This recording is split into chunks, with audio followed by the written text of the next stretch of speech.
नमस्कार दोस्तों, मेरा नाम है अभय सिंह और आपका स्वागत है आपके अपने YouTube channel current affairs for exam में। दोस्तों, इस सेशन में हम डिस्कस करेंगे पौंडुरू खादी के बारे में। सोचिए, जब महात्मा गांधी खुद कपड़े की एक-एक थ्रेड को स्वराज का सिंबल मानते थे, तो वो कपड़ा कहाँ बनता था? जवाब मिलता है आंध्र प्रदेश के श्रीकुलम डिस्ट्रिक्ट एक छोटा सा गांव पौंडुरू में। पौंडुरू खादी एक ट्रेडिशनल हैंड स्पन और हैंड वोवन कॉटन फैब्रिक है। सिर्फ पौंडुरू विलेज में ही इसे बनाया जाता है। इसका लोकल नाम है पतलुलू। यह डायरेक्टली लिंक्ड है महात्मा गांधी और स्वदेशी मूवमेंट से। यानी यह सिर्फ कपड़ा नहीं, यह नेशनल मूवमेंट का टेक्सटाइल वर्जन था। पौंडुरू खादी को हाल ही में ज्योग्राफिकल इंडिकेशन टैग मिल चुका है। जीआई रजिस्ट्री ने ऑफिशियली इसे रजिस्टर किया है। इसके रजिस्टर्ड प्रोप्राइटर हैं। एक बात याद रखिएगा फ्रेंड्स, हर जीआई टैग का एक रजिस्टर्ड प्रोप्राइटर होता है। इसके रजिस्टर्ड प्रोप्राइटर हैं KVIC, Khadi and village industries commission. GI tag का मतलब होता है यह प्रोडक्ट ऑथेंटिकेटेड प्रोडक्ट है। इसको अब एक लीगल प्रोटेक्शन मिल चुकी है और इसको डुप्लीकेसी से बचाया जा सकता है। मतलब अगर कोई और जगह पे यही प्रोडक्ट प्रोड्यूस किया जाता है तो आपके प्रोडक्ट को जिसको जीआई टैग मिला है उसी को मार्केट में प्रीमियम प्राइस मिलेगा, उसी को मार्केट में पहचान मिलेगी, दूसरी जगह को नहीं।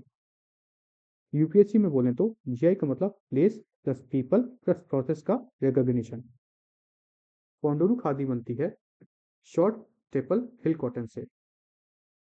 इसमें यूज होने वाली वैरायटीज हैं हिल कॉटन, पुनासा कॉटन और लाल कॉटन, रेड कॉटन। यह कॉटन नेचुरली पेस्ट रेजिस्टेंस होती हैं। फार्मिंग होती है केमिकल फ्री मेथड से। इसलिए पौंडुरू खादी इको फ्रेंडली, सस्टेनेबल और क्लाइमेट रेजिलिएंट टेक्सटाइल एग्जाम्पल है। अब आता है सबसे फैसिनेटिंग पार्ट। पूरा प्रोसेस मैनुअल होता है। कॉटन क्लीन किया जाता है वुलवा फिश के जॉबोन से। कार्डिंग के बाद कॉटन को सिल्वर्स में कन्वर्ट किया जाता है। सिल्वर्स को ट्रेडिशनली सूखे हुए केले के ताने में स्टोर किया जाता है। स्पिनिंग होती है सिंगल स्पिंडल चक्रा से और जिसमें उस चक्र में 24 स्पोक होते हैं। वीविंग होती है ट्रेडिशनल हैंडलूम्स पर। एक भी स्टेप में मशीन का इंटरफेरेंस नहीं होता है। इसके टेक्सचर की बात करें तो ये एक्सट्रीमली फाइन और स्मूथ होता है। इसका यार्न काउंट जो काउंट होता है वो 100 से 120 होता है। फ्रेंड्स, जितना यार्न काउंट हाई होता है उतना ही जो कॉटन होता है या वो कपड़ा होता है फाइन और ड्यूरेबल होता है और बहुत ही प्रीमियम होता है। इसी कारण से यह हाईली हाईली ब्रीदेबल और लॉन्ग लास्टिंग ड्यूरेबिलिटी होता है। इसमें कम्प्लीटली हैंड क्राफ्टेड फैब्रिक होता है।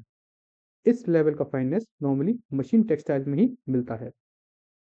इस क्राफ्ट को प्रैक्टिस करती हैं सली, पद्मासली, पट्टूसली और देवगंगा कम्युनिटीज।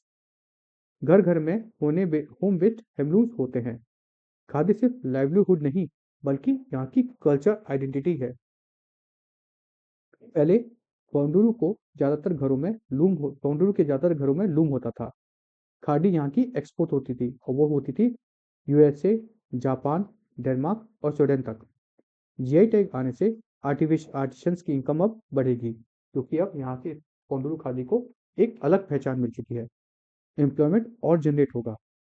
यह डायरेक्टली लिंक्ड है वोकल फॉर लोकल और आत्मनिर्भर भारत से। अब थोड़ा सा रिवाइज कर लेते हैं। State Andhra Pradesh, district Srikakulam, local name पट्टुलुलू।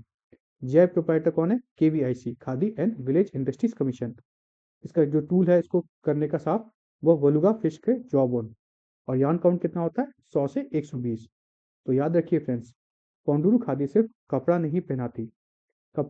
नहीं पहनाती, ये हमें हिस्ट्री पहनाती है और हमारी हिस्ट्री में अपनी पहचान बताती है। ये हमेशा याद रखिएगा। फ्रेंड्स, ये सेशन आपको फ्रूटफुल और नॉलेजेबल लगा है तो लाइक शेयर सब्सक्राइब अवश्य कीजिएगा। धन्यवाद। जय हिंद, जय भारत।